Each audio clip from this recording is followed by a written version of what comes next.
En la reunión familiar, el tío Bob me presentó como, mi nombre es Julia. Tengo 34 años. Cada verano, la reunión familiar de los Morales se parecía más a una exhibición de logros financieros que a un encuentro. Coches nuevos, bolsos nuevos, historias nuevas de quien había triunfado. Y este año el tío Bob tenía un micrófono, literalmente. Señoras y señores, gritó golpeando el micrófono.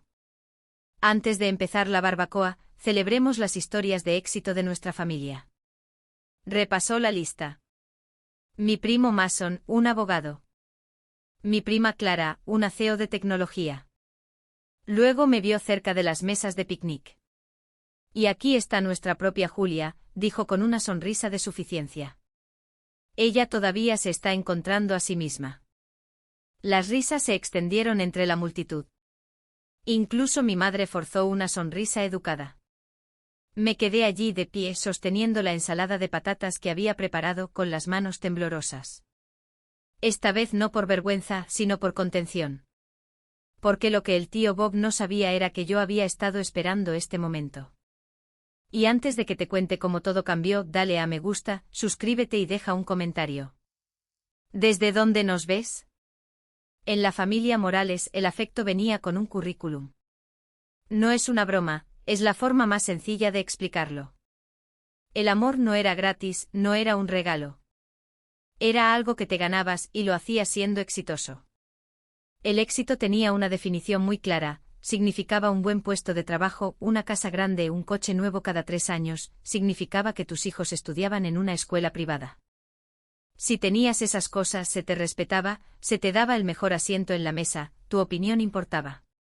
Si no eras invisible o peor aún, eras un proyecto, un problema que solucionar. Yo siempre fui un problema que solucionar. Nuestra familia estaba dividida en 2 bandos. El lado de mi padre, los Morales, dirigían negocios. Hacían cosas, construían cosas, contaban su dinero, y estaban orgullosos de ello. El lado de mi madre, los Santiago, se encargaban del chismorreo. Eran la audiencia, hablaban de lo que hacían los Morales. Era un sistema tóxico perfecto, los intérpretes y los jueces. Cada reunión, cada festividad, cada simple cena de domingo era una competición silenciosa. No se trataba de ponerse al día, sino de evaluarse mutuamente. Las preguntas siempre eran las mismas. Mason, ¿es ese el BMW nuevo? ¿Qué tal se maneja? Clara, y que tu empresa obtuvo otra ronda de financiación, felicidades. Bill, tu hijo entró en el equipo universitario, qué maravilla. Mi hija acaba de ser aceptada en el programa de jóvenes ejecutivos. Era todo conversación trivial, pero se sentía como un campo de batalla. Todos sonreían, pero también contaban metros cuadrados, días de vacaciones, ascensos. Nunca fui buena en ese tipo de matemáticas. La cabeza de todo este sistema era el tío Bob. Era el hermano mayor de mi padre y le encantaba ser el patriarca. Lo amaba aún más después de que mi padre falleciera hace 5 años. El fallecimiento de mi padre fue una tragedia para mí, para el tío Bob, fue un vacío de poder. Recuerdo el funeral. Fue un día gris y frío. Estaba entumecida. No podía parar de llorar, pero lo hacía en silencio, en un pañuelo mojado.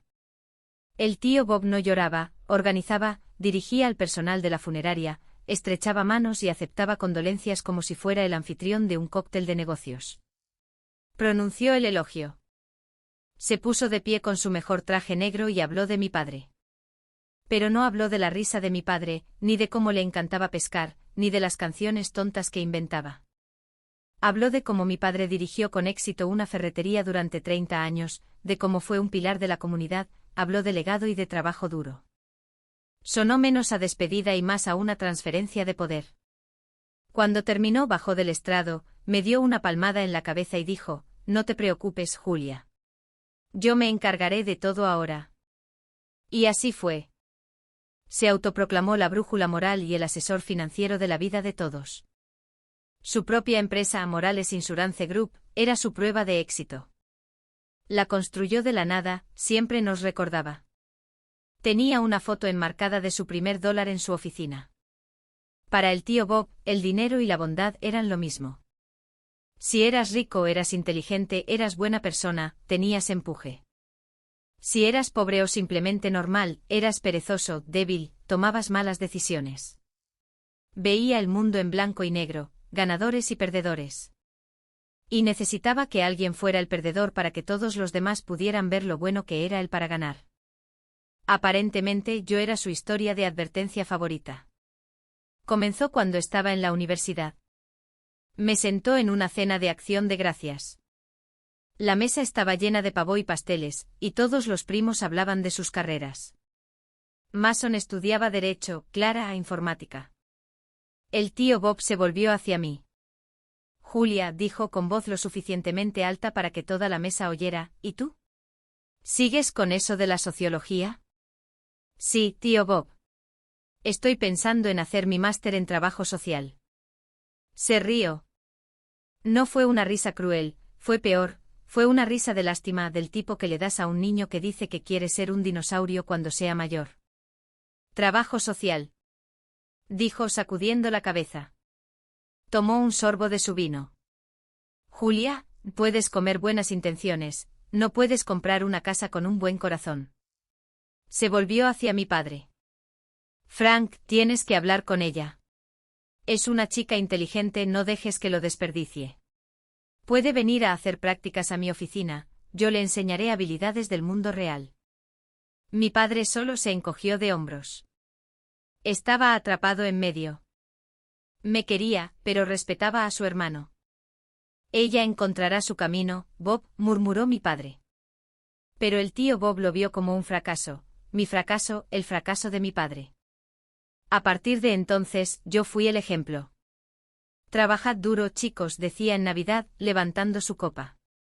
Estudiad negocios, estudiad derecho o acabaréis como vuestra prima Julia, inteligente como un látigo pero sin rumbo. Tiene buen corazón, siempre añadía. Esa era la estocada. Julia tiene buen corazón, pero sin rumbo. Lo dijo tantas veces que se convirtió en mi título oficial en la familia. No era Julia la graduada, ni Julia la hija, ni la hermana. Era Julia, la que no tenía rumbo. Era humillante. Mis tías me daban palmadas en el brazo, no te preocupes, querida. Encontrarás un buen hombre, te asentarás. Creían que mi rumbo era el matrimonio. Mis tíos intentaban darme consejos, Julia, conozco a alguien que contrata una secretaria. Buen sueldo, buenas prestaciones. No entendían, ni siquiera intentaban entender. La peor parte, la parte que realmente dolía, era que nadie preguntaba qué hacía yo realmente para trabajar. Simplemente oían la palabra sin fines de lucro y sus cerebros se desconectaban. Para ellos sin fines de lucro significaba caridad, voluntariado, me imaginaban en el sótano de una iglesia repartiendo sopa. Pensaban que vivía de donaciones, apenas sobreviviendo. Intenté explicarlo una vez, solo una. Fue hace unos años, en otra barbacoa. Estaba sentada con mi tía Lidia. Entonces Julia dijo abanicándose con un plato de papel, ¿sigues trabajando en ese? ¿Ese centro? Es una organización, tía Lidia, Horizon Impact Group. Soy gerente de proyectos. Oh, qué bien. ¿Gestionas a los voluntarios? No gestiono nuestras asociaciones internacionales. Ahora mismo, estoy trabajando en una iniciativa de agua potable para 3 comunidades en Sudamérica. Manejo los presupuestos, la logística, los informes de subvenciones. Sus ojos se nublaron. Estaba viendo a mi primo Mason presumir de su reloj nuevo. ¿Presupuestos? Eso suena complicado, dijo sin escuchar. Oh, Mason, ¿es eso un Rolex? Dios mío. Dejé de intentarlo después de eso. Simplemente los dejé creer lo que quisieran. Les dejé creer que yo era la tranquila, la sencilla, la que no tenía éxito. Era más fácil que luchar. Mi ropa sencilla confirmaba su historia. No usaba marcas de diseñador, llevaba cosas cómodas y prácticas. Mi viejo coche confirmaba su historia. Era un Honda de 10 años, pero estaba pagado y funcionaba perfectamente. Para mí, eso era éxito, 0 deudas. Para ellos era pobreza, era fracaso, era negligencia emocional. Ese es su verdadero nombre. No me golpeaban, no me gritaban, simplemente me borraban. Me miraban pero no me veían, veían un reflejo de sus propios miedos, el miedo a ser común, el miedo a no lograrlo.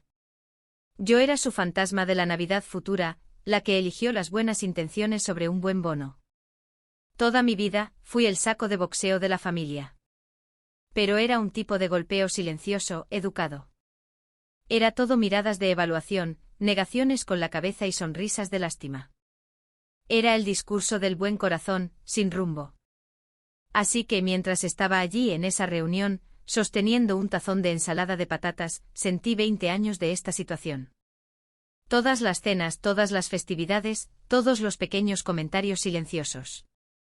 El tío Bob, de pie allí con el micrófono, no solo estaba haciendo una broma tonta, estaba resumiendo toda mi vida con esta familia. Estaba poniendo el sello final a mi identidad, y aquí está nuestra propia Julia. Ella todavía se está encontrando a sí misma. La risa de la multitud era la misma risa que había oído toda mi vida. Pero este año era diferente, yo era diferente. Y no estaba conteniendo la respiración, esperando que me vieran, simplemente estaba esperando el momento adecuado. Al mediodía, la mesa de picnic se había convertido en un escenario. El olor a carbón y perritos calientes quemados era denso en el aire. Los niños gritaban y se perseguían junto al lago. Los adultos se habían instalado en el evento principal, hablando de sí mismos. Estaba sentada al borde de la mesa, junto a la ensalada de patata sobrante. Intentaba pasar desapercibida. Solo estaba comiendo una hamburguesa, escuchando el zumbido de su éxito. Mi primo Mason, que solo tenía 2 años más que yo, acaparaba la atención. Los socios del bufete están hablando de hacerme socio junior para el próximo año, dijo Mason, recostándose y estirando los brazos. Llevaba un polo con un logotipo diminuto que yo sabía, costaba más que todo mi atuendo. Es mucha presión, pero ya sabes, alguien tiene que hacer el trabajo. Oh, Mason, qué maravilla, exclamó tía Lidia. Era la hermana de mi madre, pero se había casado con la mentalidad Morales. Estamos tan orgullosos de ti. Clara, mi prima CEO de tecnología, simplemente se desplazaba por su teléfono. Mi junta acaba de aprobar una nueva ronda de financiación, dijo, sin levantar la vista. Estamos adquiriendo una empresa más pequeña en Austin, es un dolor de cabeza total, dijo. Un dolor de cabeza. Pero su voz estaba llena de orgullo.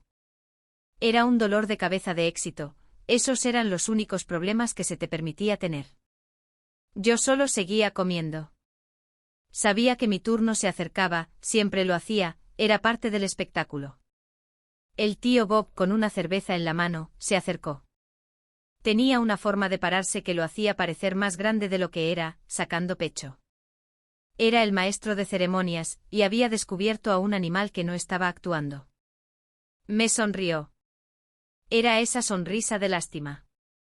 Entonces Julia, dijo en voz alta.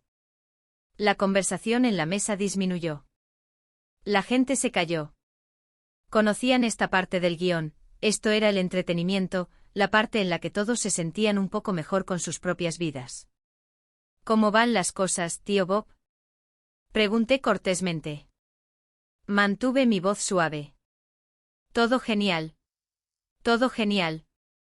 Resonó haciendo un gesto con la mano. El negocio ha subido un 10% este trimestre, pero no me preocupo por mí, me preocupo por ti. Apuntó su botella de cerveza a mi plato de papel. ¿Sigues trabajando en esa organización sin fines de lucro? Preguntó. Era la misma pregunta que el año pasado y el anterior. Sí, dije mirando mi comida. Todavía allí, suspiró con un gran suspiro teatral. Miró alrededor de la mesa, haciendo contacto visual con los otros adultos. Estaba actuando para ellos. A Julia, siempre con el trabajo de caridad, dijo. Sacudió la cabeza. Debe ser agradable vivir de buenas intenciones, debe ser agradable no tener que preocuparse por el mundo real. Algunas risitas le siguieron. Mi primo Mason sonrió con suficiencia hacia su vaso. Algunos de nosotros, continuó el tío Bob, señalándose a sí mismo y a Mason, tenemos facturas que pagar, tenemos que trabajar en el mundo real, tenemos que ganar dinero de verdad. Bob, sé amable, dijo mi madre. Su voz era débil. No lo decía en serio, solo estaba interpretando su papel, el papel de la cuñada que apoya. Pero estaba avergonzada de mí. Estoy siendo amable, declaró el tío Bob. Solo digo que ya es hora de que consigas un trabajo de verdad. Un trabajo de verdad. Mi trabajo no era real. Mis semanas laborales de 60 horas no eran reales. Los proyectos que gestionaba, la gente que ayudaba, los presupuestos que equilibraba, nada de eso era real para él, porque no venía con una oficina esquinera o un coche de empresa. Me gusta mi trabajo, dije en voz baja. Claro que te gusta. Se rió. No es trabajo si no te pagan nada, es un hobby. Más risas. Esta vez, incluso tía Lidia se unió. Oh, Bob, eres terrible, dijo, riéndose entre dientes. Era el mismo guión cada año. Durante años temí este momento. Durante años me revolvía el estómago, me temblaban las manos, me daban ganas de llorar en el coche de vuelta a casa. Durante años había intentado explicar. Intenté decir, soy gerente de proyectos, intenté decir, manejo subvenciones internacionales, pero no querían oírlo.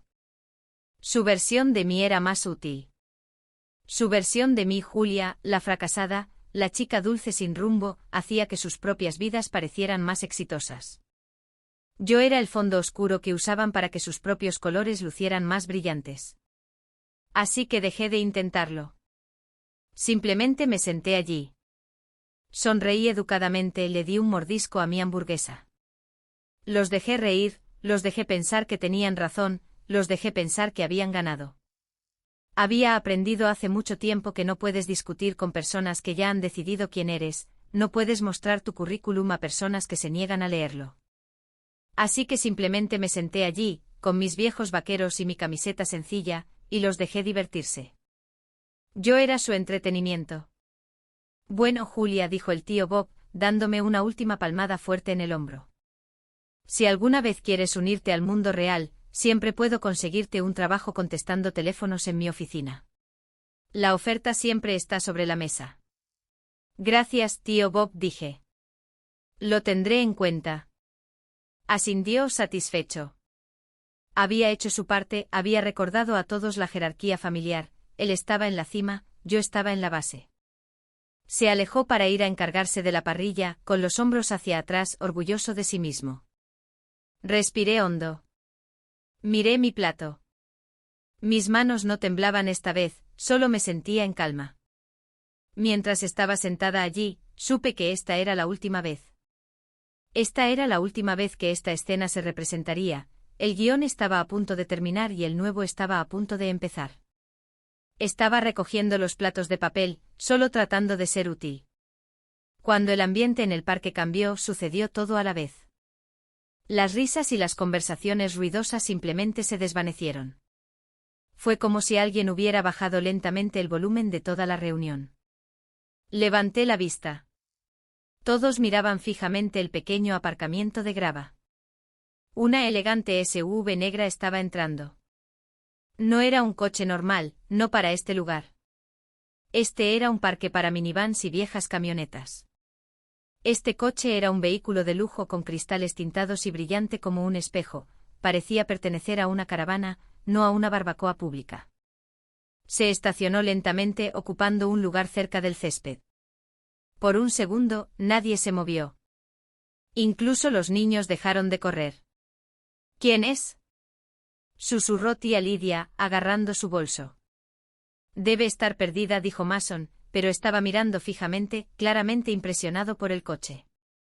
La puerta del lado del conductor se abrió y de ella salió un traje pantalón azul marino. Una mujer alta emergió, toda líneas definidas y confianza tranquila. Tenía el pelo corto y oscuro, unos sencillos pendientes de perlas, y una expresión en el rostro que decía que estaba ocupada. Se alisó la parte delantera de la chaqueta y miró alrededor del parque, sus ojos escaneando la multitud. Parecía completamente fuera de lugar, era un rascacielos en un campo de bungalows. Mi corazón no se detuvo, simplemente hizo una pausa. Conocía esa forma de andar, conocía esa postura, conocía ese traje pantalón. Oh, murmuré tan suavemente que nadie me oyó. Realmente vino. Era la doctora Elaine Carrington, mi jefa, mi mentora, la CEO de Horizon Impact Group, la mujer que dirigía una organización internacional de $200 millones, la mujer que asesoraba a senadores, la mujer con la que había tenido una sesión informativa de 2 horas sobre un proyecto esa misma mañana. Le había dicho que tenía que irme temprano para una reunión familiar. Ella se había reído y había dicho, la familia es importante. Ve. Terminaremos esto el lunes. Nunca en 1.000.000 de años pensé que aparecería. El tío Bob fue el primero en reaccionar. Vio un coche caro y a una persona con traje. Para él, eso era un cliente potencial, una oportunidad de networking. Soltó las pinzas de la barbacoa y se limpió las manos en el delantal. Se dirigió directamente hacia ella. Estiró la mano con esa gran sonrisa de presidente de Morales Insurance dibujada en su rostro. Bienvenida, bienvenida. Resonó su voz haciendo eco en el tranquilo parque. Soy Bob Morales, presidente de Morales Insurance Group. ¿Está perdida, señora? ¿Puedo ayudarla en algo? La doctora Carrington miró su mano extendida y luego su delantal, que decía, Grill Sergeant. Sonrió cortésmente. Era una sonrisa pequeña, profesional, no era una sonrisa cálida en absoluto, dijo. Su voz era tranquila y clara, y cortó el aire de la tarde. No era fuerte como la del tío Bob, pero todos la oyeron. Estoy aquí por una de mis colegas, dijo. Estoy buscando a Julia Morales. Cada cabeza se giró, cada una de ellas. Todos se alejaron del coche elegante, de la mujer impresionante, y me miraron directamente a mí. Yo estaba allí, de pie junto al cubo de la basura, sosteniendo una pila de platos de papel sucios. El silencio era absoluto. Podía oír el zumbido de una abeja cerca de mi oído. Vi sus caras, vi la confusión, vi la incredulidad. La boca de mi madre estaba abierta. Mason se había quedado paralizado, con la bebida a medio camino de sus labios. El tío Bob, por primera vez en su vida, parecía completamente perdido. Su sonrisa vaciló. Bajó lentamente la mano. Se giró y me miró, luego a la doctora Carrington y luego de nuevo a mí. Las cuentas no le salían en la cabeza. ¿Julia? Repitió. Su voz estaba una octava más alta. ¿La conoces? Estaba lleno de todo, estaba lleno de sin rumbo, estaba lleno de contestando teléfonos, estaba lleno de historia de advertencia. La doctora Carrington se rió. Esta vez fue una risa suave y genuina. Finalmente me había visto junto al cubo de la basura. Pasó directamente junto al tío Bob, dejándolo allí solo. Cruzó el césped directamente, sus sensatos tacones ni siquiera se hundían. Se acercó directamente a mí. Julia, dijo sonriendo cálidamente, lamento mucho interrumpir tu tiempo familiar. Yo solo la miré fijamente. Doctora Carrington, dije, ¿qué hace aquí? Volvía de mi reunión, dijo. Y recordé que dijiste que estabas aquí. Tenía buenas noticias y decidí, ¿por qué esperar hasta el lunes? Se volvió dirigiéndose a la multitud atónita y silenciosa de mi familia. Tuvimos una sesión informativa del proyecto hoy, explicó al grupo boquiabierto. Pero cuando dijo que tenía una reunión familiar, decidí venir a felicitarla en persona. El aire se congeló. El tío Bob había vuelto con el rostro pálido. ¿Felicitarla? Repitió. ¿Por qué? La doctora Carrington miró al tío Bob. No lo conocía, solo vio a un hombre confundido con un delantal. Le dedicó una sonrisa educada y profesional. Luego volvió a mirarme. Colocó una mano en mi hombro. Fue un gesto simple, pero delante de mi familia, se sintió como una coronación. Julia acaba de ser ascendida oficialmente la semana pasada, anunció la doctora Carrington a la multitud. La mano de mi madre fue a su pecho. Ahora es la directora de iniciativas globales para todo el Horizon Impact Group, dijo la doctora Carrington. Las palabras quedaron suspendidas en el aire, directora de iniciativas globales. Estas eran palabras que mi familia entendía. Eran palabras de título, palabras de éxito. Estas palabras sonaban a socio junior y a CEO de tecnología. El tío Bob parpadeó. Estaba procesando. ¿Directora? Dijo con voz pequeña. ¿Directora de qué? ¿De ese comedor social donde trabajas? La sonrisa de la doctora Carrington se tensó, solo un poco. Horizon Impact no es un comedor social, dijo, su voz aún tranquila, pero ahora con un filo de acero. Somos un conglomerado internacional sin fines de lucro.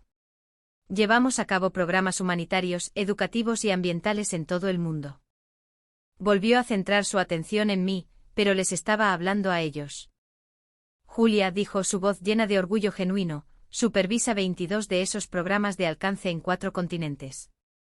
Mi tía Lidia, que había estado alardeando de su casa de vacaciones en Florida, emitió un pequeño jadeo. El trabajo de Julia, continuó la doctora Carrington, es la razón por la que tenemos programas en Sudamérica. Su plan estratégico y su redacción de subvenciones atrajeron más de $10 millones en asociaciones con donantes solo el último trimestre. $10 millones. Mi primo Mason, el abogado, se atragantó con su bebida, realmente tosió. Mi otra prima Clara, la CEO, bajó su teléfono. ¿Me estaba mirando ahora? ¿Realmente me estaba mirando? Por primera vez en mi vida, me veía como una competidora o una igual. No estaba segura de cuál. Ella dirige operaciones, dijo la doctora Carrington, maneja presupuestos de millones de dólares, gestiona equipos de personas en el terreno. Ella es, para ser sincera, la segunda persona de mayor rango en toda la organización. Soy la CEO y ella es mi mano derecha. Tengo la suerte de tenerla. El silencio que siguió no era como el silencio anterior. No era un silencio de espera del chiste, este era un silencio de un mundo que acababa de inclinarse. No miré al tío Bob, no tenía por qué hacerlo. Podía sentir su shock, podía sentir la confusión y la vergüenza emanando de él en oleadas. Había construido toda su identidad en ser el exitoso, había construido mi identidad en ser la fracasada. Y en 90 segundos, esta mujer con traje pantalón había arrasado su mundo entero. Todos esos años, todas esas bromas, sin rumbo contestando teléfonos, buen corazón. Se había estado burlando de una directora de iniciativas globales. Había estado ofreciendo un trabajo contestando teléfonos a una mujer que gestionaba $10 millones en asociaciones. Su mundo real de pólizas de seguros en un pequeño condado de repente parecía muy, muy pequeño. El silencio se prolongó. Era hermoso. Era el sonido más dulce y validante que jamás había escuchado. Era el sonido de 20 años de burlas muriendo, era el sonido de la verdad llegando finalmente. Y no era mi verdad, era simplemente la verdad. Era una verdad que yo había vivido cada día, una verdad por la que ellos nunca se habían molestado en preguntar. Simplemente me quedé allí, junto a los cubos de basura, sosteniendo los platos sucios. Y dejé que la verdad llenara el aire. La doctora Carrington, dándose cuenta de que acababa de soltar una bomba, me sonrió. De todos modos, dijo, su voz suave de nuevo, la Junta aprobó oficialmente el ascenso y el nuevo paquete salarial. Está todo en tu correo electrónico. Felicidades, Julia. Te lo has ganado. Gracias, Elaine, dije. Mi voz era firme. Gracias por venir. Por supuesto. Te veo el lunes, dijo. Hizo un asentimiento educado y general a las estatuas atónitas que era mi familia. Un placer conocerlos a todos, dijo. Y con eso se dio la vuelta, caminó de regreso a su elegante coche negro y se marchó. Dejó atrás un cráter y en medio de él estaba yo. Nadie se movió. La SUV negra de la doctora Carrington ya no estaba. El único sonido fue el crujido de la grava cuando sus neumáticos pisaron la carretera principal del parque. Y luego, nada. Nada en absoluto. Incluso los niños que habían estado gritando y jugando al pilla-pilla se habían detenido. Estaban de pie junto a los columpios, observando a los adultos. Sabían, como los niños siempre saben, que algo grande acababa de suceder. El aire era denso, pesado, era como si al mundo se le hubiera acabado el sonido. Me quedé allí, todavía sosteniendo la pila de platos de papel sucios. Era mi único ancla. Me concentré en la mancha de mostaza del plato superior, me concentré en el peso que tenía en mis manos. Escuché mi propia respiración entrando y saliendo. No los miré, aún no. Dejé que el silencio hiciera su trabajo. El silencio era la verdadera arma. Durante 20 años, sus vidas habían sido ruidosas, alardes ruidosos, coches ruidosos, casas ruidosas, vacaciones ruidosas. Llenaban cada espacio con ruido, con sus logros, con su éxito. Mi vida, para ellos, había sido silenciosa. Yo era la callada, la que no tenía rumbo, la que no tenía nada de lo que presumir. Pero ahora su ruido se había ido, y mi silencio, el silencio en el que yo había vivido, ahora estaba a cargo. Había salido de mí y había llenado todo el parque, y los estaba asfixiando. Podía sentir sus ojos sobre mí. Era una sensación nueva. Antes sus miradas eran rápidas, despectivas, eran miradas de lástima. Me miraban pero nunca me veían, ahora me miraban fijamente. Podía sentirlos tratando de hacer las cuentas. Intentaban conectar a las dos Julies. Estaba Julia, la de los vaqueros viejos, la que trajo la ensalada de patatas, la de la que se reían, y estaba Julia, la directora de iniciativas globales, la que manejaba $10 millones, la que era la mano derecha de esa mujer aterradora y poderosa. Intentaban convertir a esas dos personas en una, y sus cerebros se estaban rompiendo. Finalmente levanté la cabeza. Miré a mi alrededor, era como una fotografía de un desastre. La mano de tía Lidia seguía en su pecho. Su boca estaba abierta, sus ojos bien abiertos con una extraña mezcla de shock y celos.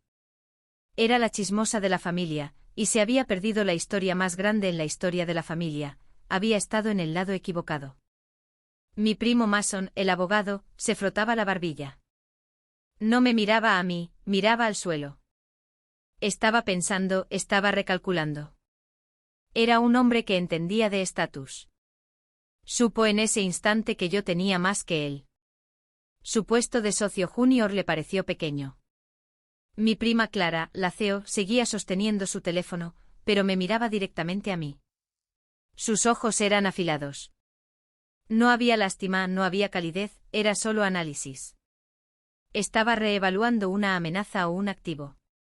Con ella, nunca se sabía. Mi madre era la que peor aspecto tenía. Estaba pálida. No me miraba a mí, miraba a su cuñado, el tío Bob.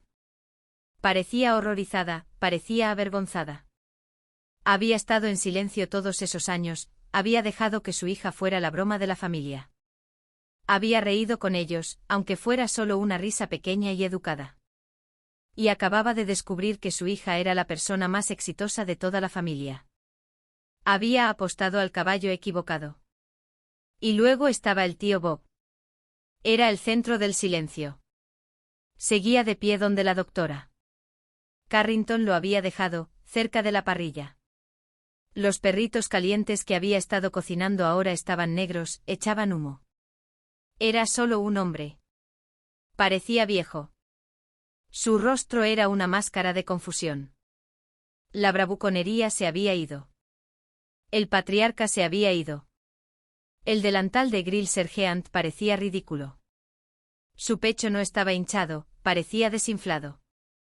Había construido todo su mundo sobre un conjunto muy simple de reglas, él era la cima, él era el ganador, yo era la base, yo era la perdedora. Y el cimiento de toda su vida acababa de ser arrancado de debajo de él. No tenía idea de quién era. Si él no era el exitoso, no tenía idea de quién era yo. Si yo no era la fracasada, el silencio se extendía. 1 minuto, 2 minutos. Fue la reunión familiar más honesta que habíamos tenido. Finalmente me moví. Caminé muy lentamente hacia el cubo de la basura. Tiré los platos de papel. El sonido de ellos golpeando la bolsa de plástico fue un cañonazo en el silencio. Todos se estremecieron. Me di la vuelta. Los enfrenté. Y esperé. Finalmente el tío Bob se aclaró la garganta.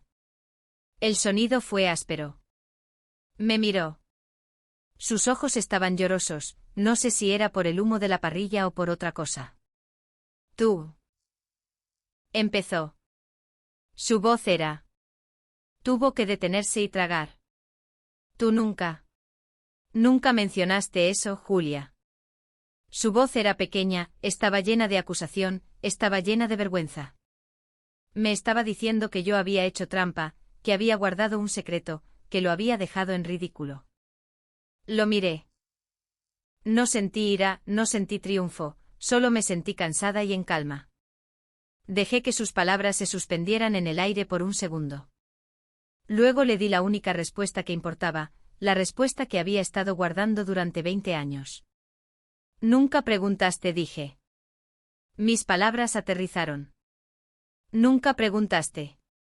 No fue un ataque, fue un hecho, fue un resumen simple y limpio de 5 palabras de toda nuestra relación. El tío Bob se estremeció. Se encogió físicamente como si lo hubiera abofeteado. Abrió la boca, pero no salió nada. No tuvo respuesta.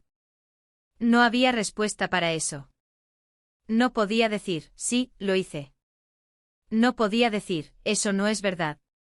Porque todos sabíamos que era verdad. Toda la familia lo sabía. Todos habían estado allí, todos habían participado. El silencio que vino después fue diferente. El primer silencio fue de shock, este segundo silencio fue de vergüenza. Y entonces comenzó el revuelo. Fue como si se hubiera accionado un interruptor, las estatuas cobraron vida, pero no eran las mismas personas. Todos eran personas nuevas, torpes y titubeantes, todos tratando de lidiar con esta nueva versión de mí. Tía Lidia fue la primera en moverse. Corrió hacia las neveras. Julia, dijo su voz aguda como la de un pájaro nervioso. Julia, querida, ¿quieres una bebida? ¿Una gaseosa? ¿Agua? Debes estar tan sedienta. Ella, que se había reído de mí hace 10 minutos, ella, a quien solo le importaba su casa de vacaciones, ahora me ofrecía una botella de agua como una sirvienta nerviosa. Estoy bien, tía Lidia, dije en voz baja. Mi madre se apresuró. Intentó agarrarme del brazo. Oh, Julia, cariño, yo. Yo solo. Bueno, directora. Dios mío, eso es simplemente maravilloso. Debemos celebrar. Sus ojos brillaban con lágrimas, pero no eran lágrimas de alegría, eran lágrimas de pánico. Estaba tratando de ponerse de mi lado, estaba tratando de cambiar su imagen a la de la madre orgullosa antes de que la pintura se secara. Es solo un trabajo, mamá, dije. No, no lo es.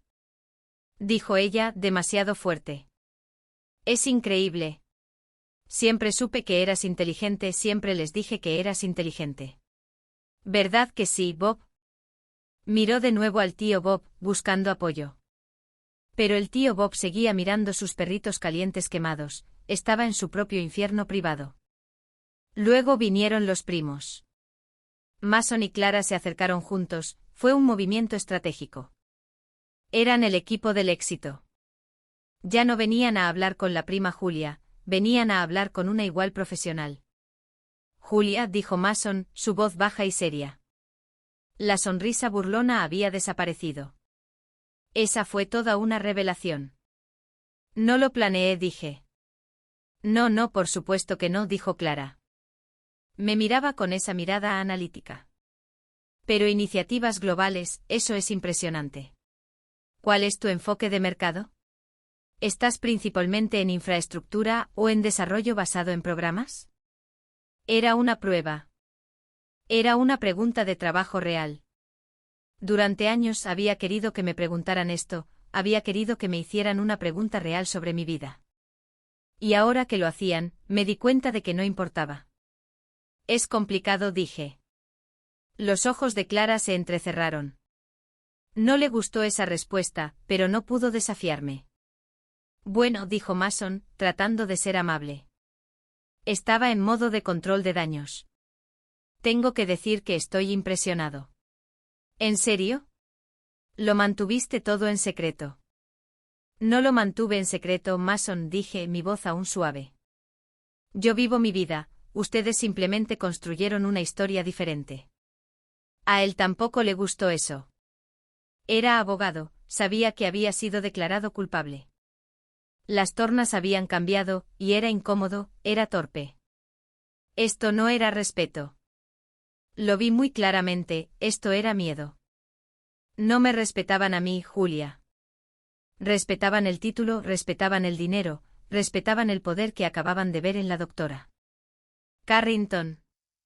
Me respetaban porque yo era, en su lenguaje, una ganadora. Era la misma medida superficial que siempre habían usado, solo que ahora yo estaba en un lado diferente de su balance. Esto no era amor, no era familia, era una corrección en el mercado de valores. Mis acciones acababan de subir y todos intentaban desesperadamente invertir. Los miré a todos, torpes y sonrientes, ofreciéndome bebidas y haciéndome preguntas e intentando tocarme el brazo. Y sentí por primera vez, no ira, no tristeza, simplemente no sentí nada. Había terminado. La necesidad que había tenido toda mi vida de que me vieran, se había ido porque ella me había visto.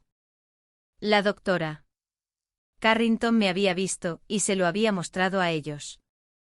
Pero al final, me di cuenta de que no importaba si me veían o no.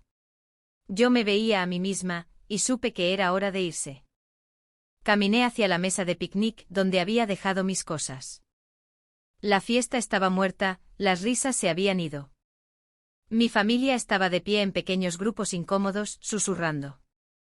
Todos me miraban. Recogí mi tazón vacío de ensalada de patatas. Era ligero. Cerré la cremallera de mi pequeña bolsa nevera. Mi madre se apresuró, su rostro una máscara de preocupación. Julia, ¿qué haces? No te vas, ¿verdad? Sí, mamá, dije. No la miré, solo me concentré en cerrar la cremallera de la bolsa.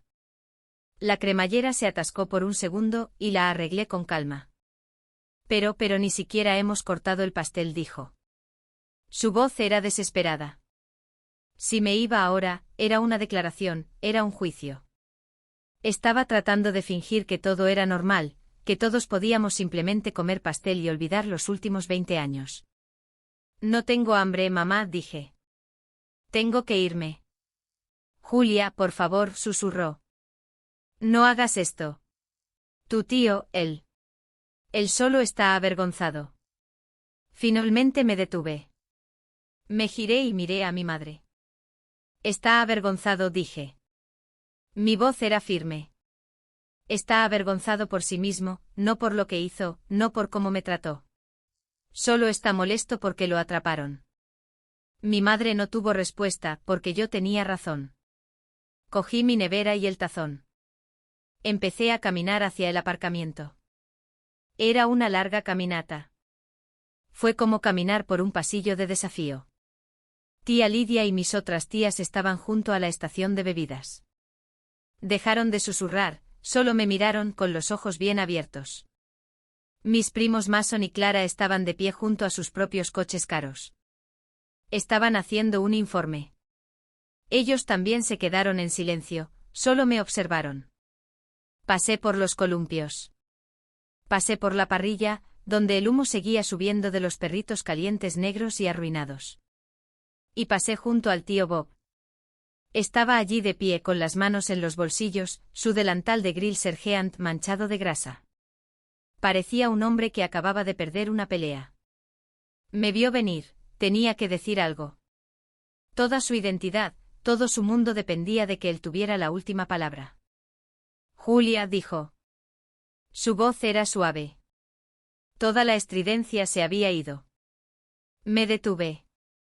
No quería, pero lo hice. Me di la vuelta y lo enfrenté. Se frotaba la nuca. No me miraba a mí, miraba la grava. Julia, dijo de nuevo tan suavemente que apenas pude oírlo. Yo. Te debo una disculpa. Ahí estaba. Las palabras, pero eran huecas. Lo decía porque tenía que hacerlo. Lo decía para sentirse mejor, estaba tratando de arreglar la situación, de suavizarla, para poder volver a ser el patriarca. Y la vieja Julia, la Julia de buen corazón, habría dicho, está bien, tío Bob. No te preocupes. Ella lo habría hecho sentir mejor, pero la vieja Julia ya no existía. No, dije. Su cabeza se levantó de golpe. Me miró sorprendido. No, no, dije de nuevo, mi voz firme pero tranquila. No me debes una disculpa. Una disculpa es para cuando te sientes mal, tú solo te sientes avergonzado. Lo que me debes es respeto, me miró fijamente. Nunca le habían hablado así. Asintió lentamente.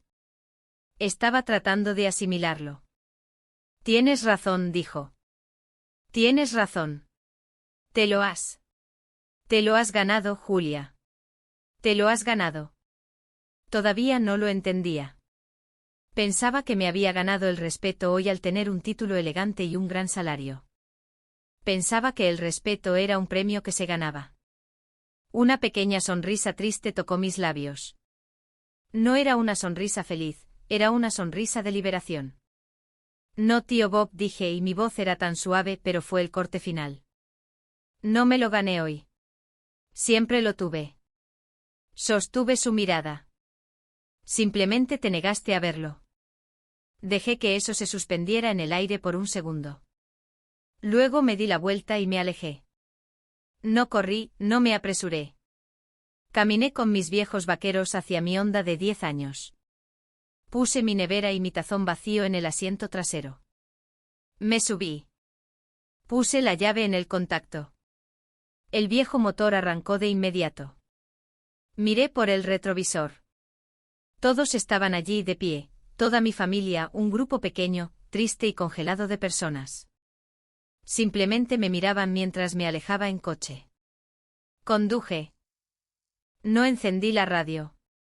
Simplemente conduje escuchando el sonido de mis neumáticos en la carretera.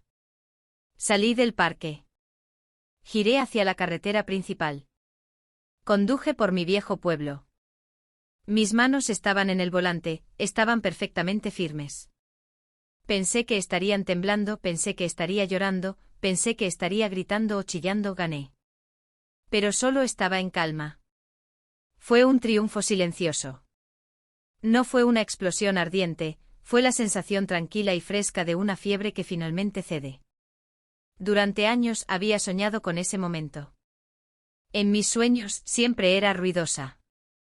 Me levantaría y les gritaría.